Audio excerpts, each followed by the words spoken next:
mais vous êtes des hypocrites. Franchement, vous êtes des hypocrites. De toute façon, je vais vous expliquer au cours de la vidéo pourquoi est-ce que j'ai dit ça. Mais avant cela, sachez que le travail, même s'il n'arrive pas à sortir l'homme de la misère, il lui garantit tout au moins sa dignité.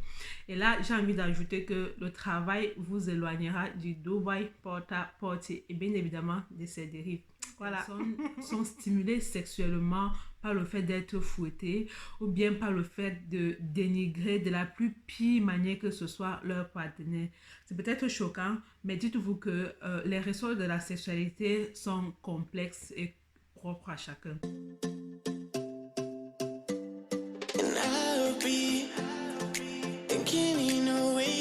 Salut, j'espère que vous allez bien. En tout cas, moi ça va. Aujourd'hui, on va éviter les intros trop longues et entrer directement dans le vif du sujet. On parlera donc de l'actualité du moment qui n'en finit pas de faire bavarder les Africains, quitte à exposer leur hypocrisie comme si la part pour le gain facile et les pratiques écœurantes et dégueulasses ne se faisaient que chez les autres. Donc, pour ceux qui ne le savent pas encore, le Dubaï porta-porte signifie tout simplement toilette publique. Et donc, ce thème a été choisi pour dire femme toilette. En gros, les grands hommes riches de Dubaï vont déféquer, c'est-à-dire faire caca dans la bouche de certaines femmes, vont les obliger à avaler leur vomi ou bien leur pipi, parfois même pisser sur elles. Ces femmes aussi vont parfois jusqu'à coucher avec plusieurs hommes à la fois, parfois même avec des animaux ou même avec des adolescents de maxi 14 ans sans leur consentement. En échange de cela, elles reçoivent des voyages de luxe, elles reçoivent de grosses sommes d'argent, du shopping dans de grandes enceintes. C'est ça qui m'énerve moi en fait. Parce que ces personnes-là ne réfléchissent pas plus loin que le bout de leur nez. Comment est-ce que tu peux subir de telles atrocités pour un sac Chanel, pour un sac Louis Vuitton ou bien pour une montre Rolex? Et ce qui m'énerve encore, c'est que certaines d'entre elles-mêmes vont jusqu'à signer des contrats avec ces hommes-là, de telle sorte qu'elles peuvent être appelées à tout moment. Et donc maintenant, elles font partie de leur gang et du coup, en fait, ça devient leur métier. Et là, j'ai envie de dire que si elles ont choisi de détruire leur vie pour des biens matériels, c'est leur vie, c'est leur choix, il faut les respecter, il faut la respecter. Par contre, il y a celles qui sont piégées par des amis, qui sont piégées par des agences d'escort girl. Donc, c'est-à-dire, elles sont contactées via les réseaux sociaux par ces agences-là afin de venir à Dubaï accompagner, bref, tenir compagnie à ces hommes riches là, sauf que même pas parfois, dans le contrat les choses ne sont pas expliquées. C'est généralement sur place qu'elles découvrent la supercherie quoi.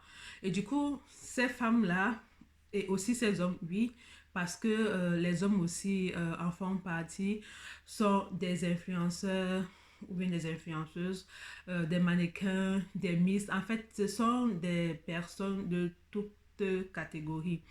Mais je tenais aussi à rappeler que, parce que j'ai vu ça sur les réseaux sociaux, ce ne sont pas seulement les femmes africaines qui font du Dubaï porte-à-porte, ce sont des femmes de toutes nationalités confondues.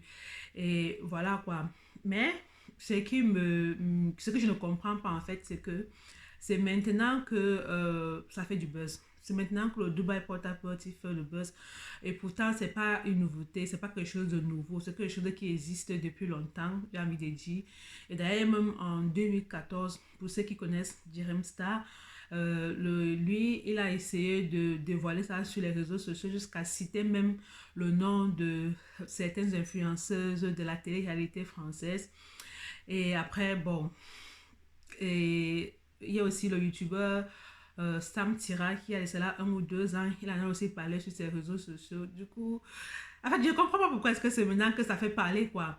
Même en 2020, il y a une miss dont je tairai le nom qui a parlé de cela avec capture, comment on appelle ça? Avec les captures d'écran à l'appui comme preuve, en fait. Euh, et là, je vais peut-être choquer certaines personnes d'entre vous, Mais sachez que à partir du moment où deux personnes sont consentantes, c'est qu'ils pratiquent en privé leur regard. Aussi dégueu, aussi écœurant soit-il. Mais peut-être vous ne le savez pas, certaines personnes sont stimulées sexuellement par le fait d'être fouettées ou par le fait de dénigrer de la plus pire manière que ce soit leur partenaire. C'est peut-être choquant, mais sachez que les ressorts de la sexualité sont très, très complexes et propres à chacun. J'ai aussi vu un truc passer sur les réseaux sociaux. Bah oui, le blâme revient aux femmes qui ont décidé d'y participer et non à ces hommes riches qui utilisent leur fortune pour réaliser leurs fantasmes les plus tordus, leurs fantasmes les plus absurdes. Mais c'est quel degré d'inhumanité de traiter l'être humain de la sorte? Parce que là, je ne comprends pas en fait. J'ai rien compris. Bon, maintenant, je vous explique pourquoi en début de vidéo, je vous ai traité d'hypocrite. Dites-vous que ce qui s'est dit de Dubaï n'est qu'une partie visible de l'iceberg de ce qui se passe dans nos pays, si ce n'est qu'une continuité de ces pratiques-là et que personne n'en parle. Sinon, comment expliquez-vous qu'une petite fille de moins de 20 ans qui ne vient même pas d'une famille riche se retrouve en train de rouler dans de grosses voitures de luxe, en train d'aller en week-end chaque semaine dans des endroits vraiment chers, classe et chic, se retrouve chaque soir en boîte de nuit en train de gaspiller des sommes astronomiques et parfois on a fait des cotisations de 1 million par semaine. Vous pensez que cet argent vient d'où? Vous pensez que qui entretient ce train de vie si ce n'est que des pervers sexuels qui sont là pour réaliser leurs fantasmes? On a aussi certaines filles qui couchent avec des hommes mariés ou pas pour de l'argent. D'autres qui couchent avec des hommes soit pour un poisson brisé ou bien pour un porc brochette. C'est de la prostitution. J'ai même vu sur les réseaux sociaux certains hommes africains qui dénigrent les femmes africaines à cause du Dubai Porta Potty. Mais j'ai envie de dire que ce n'est pas toutes les femmes africaines qui réfléchissent avec leur vagin.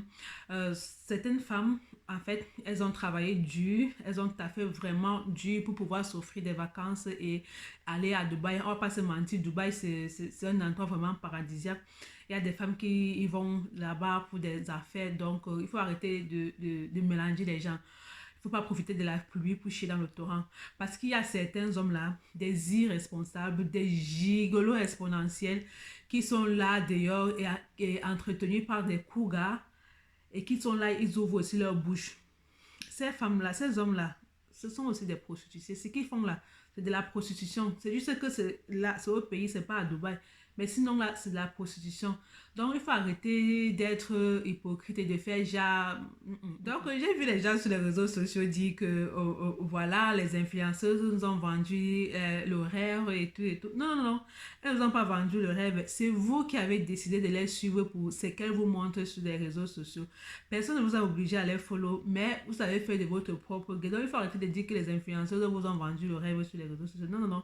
Parce qu'il y a les influenceuses qui vous montrent la réalité des choses, qui vous montrent comment la vraie vie se passe, que vous ne les suivez pas. Par contre, vous les lynchez, vous les insultez parce qu'elles ne font pas comme les autres.